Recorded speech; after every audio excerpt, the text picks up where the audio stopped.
Esto es El Tricólogo, un programa del canal de Unity Hair, donde hablamos sobre la pérdida de cabello de hombres y mujeres, sus múltiples presentaciones y tratamientos tanto médicos como quirúrgicos, con la claridad y la ciencia de los doctores Rafael Nacimiento Beltrán y Luis Ginés Alcalá. Hola, soy Rafael Nacimiento Beltrán. Y yo soy Luis Ginés Alcalá. Y este es por fin el primer capítulo del Tricólogo. En este primer capítulo, bueno, vamos a, si te parece Luis, a empezar a hablar un poco de conceptos, ¿no? Conceptos muy, que pueden sonar un poco básicos para algunas personas que ya llevan tiempo en este medio capilar, pero como tú lo comentaste en la introducción, es importante empezar desde cero para ir homogenizando conceptos y para que esto sea una escalera ascendente, ¿no? Para que se entienda por qué estamos aquí, ¿no? Exactamente. O sea, exactamente. El boom de muchas cosas. De muchas cosas. Sí. Bueno, nosotros somos tricólogos y cirujanos capilares, como ya lo habíamos comentado en la introducción. Entonces, lo primero, conceptos, ¿no? Vamos a hablar de qué es la tricología. Vamos a hablar de conceptos muy básicos de tricología. Entonces, yo empezaría, Luis, hablando, si puede sonar muy básico, pero hay que decirlo, la gente se tiene que enterar qué es la tricología, qué cosa es lo que hace un tricólogo en su día a día, en la consulta con los pacientes, de qué va esto de la tricología, qué rayos significa. Sí, por lo menos para que la gente, cuando llega a la consulta del cirujano capilar, sepa que ese cirujano capilar tiene que ser tricólogo. Exactamente. No es el tío que se dedica a poner pelo, sino que tiene que ser, por lo menos buscar el tricólogo. Exactamente. Nosotros, por eso es que a mí, yo creo que lo interesante de esto es un poco lo que nos motiva. Tú lo estás diciendo bien. O sea, nosotros tenemos una pasión también que tiene que ver con esto de la tricología y nos ha motivado a hacer este proyecto. Y también, obviamente, las dudas o vacíos o huecos que pueda haber en el medio capilar y entre los pacientes y en internet, ¿no? Entonces, ¿qué es lo que hace un tricólogo? La tricología, hay que recordar, Luis, que es un área grande e importante y forma parte de la dermatología, ¿no? Como tal. Ya se veía en los años, a inicios de 1900, un poco para organizar en las historias de las especialidades, en este caso de las subespecialidades, como institución en Inglaterra ya se empezaba a ver algo ordenado con respecto a la tricología. Y la tricología, de lo que se encarga esta gran área de la dermatología, es del estudio de todos los problemas y patologías y también fisiopatología que tiene que ver con el cuero cabelludo, el cabello y con el pelo en general de todo el cuerpo, ¿no? Entonces es un mundo en realidad. No solamente pasa por el conocimiento de todo lo que nos puede avisar el cuerpo a través del pelo que está sucediendo, sino también entender cómo ese folículo crece, qué es lo que le va a pasar, cómo evoluciona a través de los años, qué recibe hormonalmente, qué impacto ambiental. Entonces, eso implica muchas cosas. Muchas cosas y que le dan explicación a muchas dudas que tenemos, que vemos en la consulta, ¿no? Exactamente. En cuanto a si después de la cirugía el pelo qué pelo que se me ha trasplantado, o son unidades que se me han trasplantado, se me van a caer, ¿no? La duración, ¿no? La duración, claro. Multitud de dudas que queremos intentar aclarar en la serie de capítulos que vamos a ir produciendo. Y nosotros entonces, como ya lo estaba comentando, nosotros entonces hacemos eso, ¿no? O sea, la psicología se encarga de eso.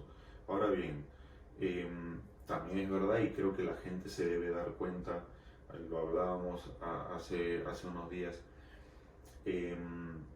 la manera como uno accede a eso, ¿no? Generalmente, como lo acabo de mencionar, a la dermatología, ¿no?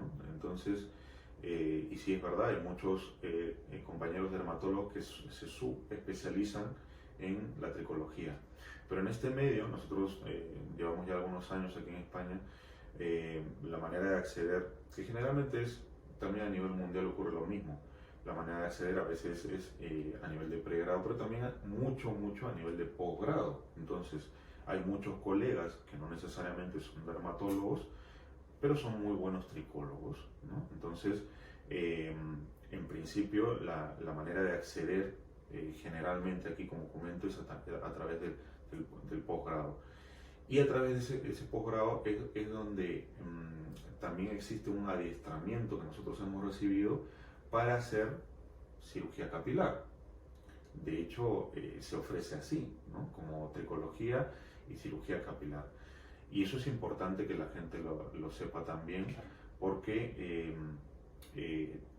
se orienta uno en saber primero qué problema tiene, a quién buscar, dónde ir, y bajo nuestra experiencia también sabemos que existen muy buenos tricólogos que no necesariamente son dermatólogos. Y haciendo un hincapié ahí sería la recomendación buscar un buen tricólogo y si este tricólogo no realiza cirugías, pues que le mande a un colega que las haga. Pero lo principal es buscar una persona que sea un buen tricólogo y empezando de esa base, de esa premisa que es la salud y el bienestar de todos, pues que este tricólogo nos haga un buen diagnóstico y posteriormente, si hace falta una cirugía, pues no la haremos. Pero lo principal es, como recomendación, yo creo que es buscar un buen tricólogo. Exactamente, yo creo que todo empieza por ahí, ¿no? Porque el problema que puede traerte un paciente, vamos a poner el más frecuente, ¿no? Que es la pérdida de cabello, implica mucho más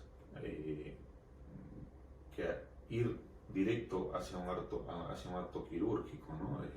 Lo que vemos mucho en las consultas es que a veces esto se convierte en un cribado, ¿no?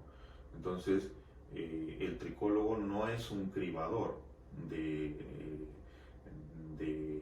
los pacientes y no es el que solamente dice este va, este se opera, este no se opera, este tratamiento con mesoterapia, este con cirugía. La psicología implica muchísimo más. Y hasta cierto punto, vuelvo a lo mismo, ¿no? Hay compañeros de dermatología que probablemente, bajo mi experiencia, se han enfocado muy bien a la parte tricológica, otros compañeros no tanto, y los que se han enfocado algunos a la parte tricológica, pues de seguro no se han concentrado en la parte de cirugía. También hay que decir que hay muy buenos cirujanos capilares, pero no son tan buenos tricólogos. Entonces, los hay. O sea que por eso un poco en mi insistencia, ¿no? Es, busquemos un buen tricólogo. Sí. ¿Vale? Da igual si el tricólogo es dermatólogo o tricólogo. Exactamente, al final pero que sea una persona que esté suficientemente capacitada para ejercer la tricología. Exactamente. Hay que seguir los títulos correspondientes. Exactamente. Pero que el título también hay que sudar. Sí, hombre, ¿no? claro, la experiencia, los estudios que uno tenga son importantes en todo. Entonces, yo creo que esto es como un primer consejo y una primera idea clara que todos tenemos que tener, ¿no? Y ya hablo de no solamente de pérdida de cabello, sino en términos generales. Otra cosa que creo que hay que tocar en este primer punto, me parece, Luis, es el tema de dónde nos movemos. O sea, creo que los pacientes, en este caso, la gente, tenga o no tenga un problema capilar, debemos decirle en dónde nos encontramos ya, saliéndonos un poco de la parte médica, ¿no? Entonces, para hablar de eso, yo creo que es importante ver algo de estadística, ¿no? Hay estudios realizados por algunas consultorías en donde sitúan, por ejemplo, la Global Insight Research americana, es una consultora americana que se dedicó en los años 2017 a 2018 a realizar algunos estudios de mercado, ¿no? Bueno, en realidad realizan muchos estudios de mercado. Entonces se encargó un poco de ver por dónde iban, cuáles iban a ser los próximos pasos. La tendencia exactamente, en los próximos años, ¿no? años del mercado. Una medida de 5 años aproximadamente, ¿no? Porque creo que era para el 2024, ¿no? Sí, más o menos. Sin contar con el COVID, por supuesto. Exactamente, sin contar con el COVID, de qué cosa es cuál era la proyección del mercado, por ejemplo, del trasplante capilar, cuál era la proyección económica que podría tener un medicamento como el minoxidil y finasteride, también otro medicamento que fue muy bien estudiado y se vio que estamos hablando de millones, ¿no? El mercado, por ejemplo, del trasplante capilar se vio que más o menos desde el 2018 hasta el 2024 o 2023 ellos asumían una proyección que iba desde los 6,5 billones de dólares hasta los 31 billones de dólares. Entonces, esto sumado, por ejemplo, a lo que le iba a pasar, por lo que le está pasando a un medicamento que se ha vuelto muy frecuente en los últimos años, aunque se ha utilizado ya desde hace mucho tiempo, minoxidil, ¿no? Pasaba de los 180 millones de dólares a aproximadamente unos 2,3 billones de dólares.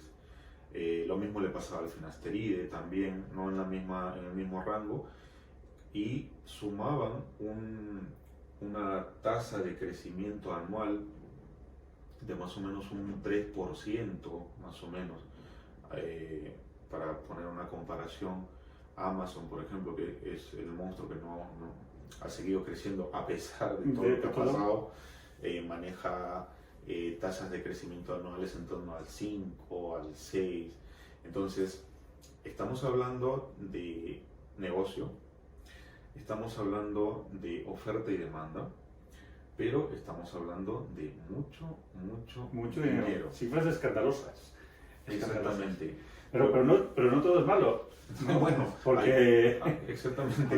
Porque el dinero se irá a algunos que los hará felices. Exactamente. ¿No? Pero los pacientes serán también muy felices y yo creo que de todo esto los grandes beneficiados. A mí yo cuando veo estos datos, Luis, a mí se me viene a la cabeza, bueno, en realidad se me viene a la cabeza muchas cosas, ¿no?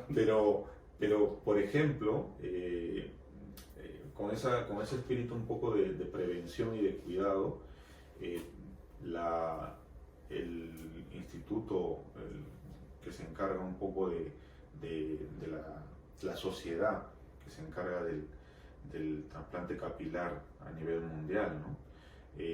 Ya lanzaba una alerta hace algunos años que ellos le llamaban la campaña Fight to Fight, ¿no? Que se encargaba precisamente de desvelar a nivel mundial, con ayuda de los pacientes, a todas aquellas clínicas de trasplante capilar que no estén haciendo bien el trabajo, ¿no? Entonces, eso nos habla de cuidado, ¿eh? Sí, porque además la parte de investigación, ¿no? O sea, el I+D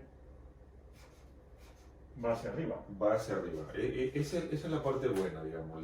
La parte buena, ¿no? La otra cara de la moneda. O sea, yo cuando nosotros vemos también otro tipo de áreas o patologías, definitivamente el tema capilar año tras año realiza un vuelco, ¿no? Y yo creo que no me refiero desde el punto de vista científico, o sea, de manera organizada, con estudios que existen, con evidencia relevante, aunque falta muchísimo, pero sí se nota que van saliendo cosas nuevas. Y yo creo que hace poco teníamos muy pocas cosas, ¿no? Muy pocas cosas. O sea, para un ejemplo de moléculas de minoxidil, ahora mismo, incluso del mismo minoxidil, hay varias moléculas exactamente. Que se están ya probando. 20 años atrás, 30 años atrás, 40 años, o sea, el agujero era tremendo. Y eso es un abanico que cada vez se va haciendo mucho más amplio y en los próximos años pues muchas novedades. Pero yo creo que esa también, Luis, ha sido la causa que ha meritado, ¿no? Como en todos los límites de la ciencia, ha meritado que a veces se metan algunas cosas que no necesariamente tienen que ver con salud, porque yendo un poco al punto número 1, y lo dejé ahí un poco en el tintero, también hay que decir que el tricólogo ve parte de la cosmética del pelo, ¿no? Entonces, pero no solo es eso. Está parte de la enfermedad y hacer exactamente. Bien. Para hacer bien el trabajo, lo primero es descartar la enfermedad y estudiarla bien. Y luego la parte cosmética. O sea, exactamente. Ahí es donde los números hacen que crezca esto de manera escandalosa. Sí, claro, porque ahí es difuso, ¿no? Pero al final, de manera retroactiva, se beneficia la gente, la población, porque aumentan las investigaciones. Sí, vamos a hablar de manera clara, pues porque representa mucho dinero. Exactamente. Y se investiga en los que investigan, las grandes farmacéuticas y demás lo hacen pues, con fines gananciales, no vamos a engañar, pero reporta al final pues, un beneficio para la gente, para la población y para nosotros pues tener un pool mayor de herramientas y de medicamentos para poder brindarle a la gente. Exactamente. No vamos a hablar de cuánto invierte Johnson & Johnson, pero definitivamente una cosa es esa inversión que está ahí, es un mercado que se compra, se consume, pero la gente debe diferenciar eso de realmente, cuando ya realmente quiere tomar al toro por las astas, intentar revertir su alopecia, por ejemplo, ya meto un tema específico, hay que ver más, ¿no? Hay que ver más. Entonces, números como estos nos hacen ver también, nosotros trabajamos en España y debemos reconocer, por ejemplo, que este lugar lleva la batuta, ¿no? Porque es superado en estadística por República Checa, ¿no? En términos de frecuencia, por ejemplo, solamente hablando, eso hay que decirlo, en términos de la alopecia, ¿no? Que, por así decirlo, para que me entienda la gente, en este país, si cogemos a un varón, ya de por sí tiene 50% de probabilidades más o menos de que tenga alopecia androgenética. Entonces, estamos en un medio que también la oferta y la demanda existe porque existe el problema, o existe la clínica. No vamos a llamarlo problema porque sí es verdad que, bueno, hay gente que no ve esto como un problema, pero hay mucha gente que sí lo ve, ¿vale? Entonces, eso por ahí. Luego más atrás ya vendría Alemania, que más o menos somos los 3 países que estamos llevando la batuta en frecuencia, en la prevalencia de este problema. Y claro, hay una tendencia a que eso pueda ir a más. Cuando nosotros comparábamos hace unos años y veíamos números asiáticos, que sí es verdad, hay algunos lugares asiáticos que manejan prevalencias en torno al 17, al 20, se ha visto mucho que sobre todo en los últimos años ya empieza a aumentar. Entonces, globalmente hay muchas diferencias, luego me voy a África y hay otra diferencia, Sudamérica me voy y hay otras prevalencias. Sí se ve que hay cierta tendencia al aumento, ¿no? del problema de la androgenética. Entonces, ahora mismo los números están así. Entonces, es importante número uno, saber las posibilidades que uno tiene para tener, por ejemplo, una condición de alopecia androgenética, y como explicaremos en próximos capítulos, cuáles son, de dónde viene este problema y cuáles son los orígenes. También es importante, y ya para ir un poco terminando el primer capítulo, saber también, por ejemplo, entre los varones y las mujeres, temas de trasplante, por ejemplo. A día de hoy, 80-85% de varones son los que reciben un trasplante de cirugía capilar versus en este caso pues un 20, un 15% de las mujeres que lo reciben. Los números se acercan un poco, pero igual siguen siendo superiores, en el caso de los varones, cuando nosotros hablamos de tratamiento médico para la alopecia, 60, 40. Y eso es lo que hay en el medio ahora mismo. Hay un problema, hay una demanda, se nos puede colar algo que no sea cierto, pero lo que nosotros queríamos ir comentando en este primer capítulo era eso, ¿no? ¿De qué va esto? ¿Qué es lo que hacemos? Lo que recomendamos. Lo que empezamos a recomendar ya desde ahora. De entrada, lo primero. Para que veáis una tendencia, por lo menos de una primera idea de precaución de parte nuestra, pero sobre todo para que unifiquemos conceptos, ¿no? Yo creo que es lo primero que vamos a hacer en este primer capítulo. No sé si tú tengas algo más. No, vamos, para iniciar un poco de aperitivo, ¿no? La idea era un poco hablar de... Exactamente, luego ya iremos tocando. Concluyendo, pues que la recomendación sería de lo que hablamos al inicio. Os recomendamos encarecidamente visitar un buen tricólogo antes de tomar cualquier otra decisión. Es mucho más barato, ¿vale? A largo plazo es mucho más barato. Porque a lo mejor no te hace falta una cirugía, a lo mejor solo te hace falta tratamiento médico y ya está. Yo desde el punto de vista médico me pongo a contar cuántas, no vamos a llamarlo patología, aunque vamos a llamarlo problema, digamos así. Y yo no recuerdo mucha cantidad de patologías en donde se busque tan encarecidamente una solución quirúrgica antes de saber antes de entender lo que se pasa. Ni siquiera antes de probar algo médico, que hay gente que sí dice que lo ha hecho, que no estamos hablando de todo el mundo, pero la gran mayoría que te dicen yo no quiero operarme, ¿vale? Pero cuando sacan cita en la clínica, sí. Lo primero que llegan es un poco preguntando por los precios de las cirugías y demás. Exactamente.